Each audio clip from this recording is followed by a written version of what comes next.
नमस्कार, मी रुशाली यादव सारंग। बुलेटिनच्या सुरुवातीला महत्त्वाची बातमी।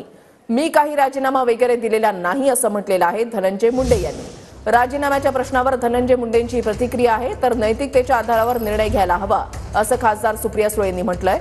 बीड प्रकरणामध्ये धनंजय मुंडेंच्या राजीनाम्याची विरोधकांकडून सातत्यानं मागणी केली जाते।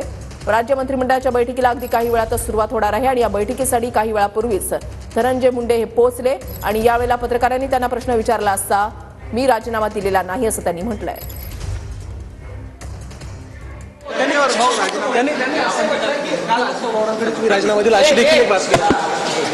राजीनामा वगैरे दिलेला नाही।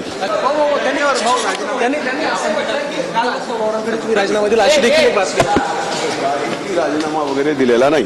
मला असं वाटतं सरकारने संवेदनशीलपणे या सगळ्याचा विचार करावा। मला अजूनही तो दिवस आठवतोय जेव्हा अशोक चव्हाणांवर आरोप झाले।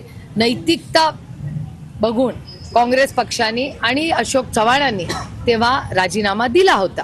त्यामुळे आता सरकारला ठरवायचंय की त्यांनी काय करावं। मी कुणाचंच काही मागितलेलं नाही। मी एवढंच म्हणते, मी नैतिकतेने निर्णय घ्यावा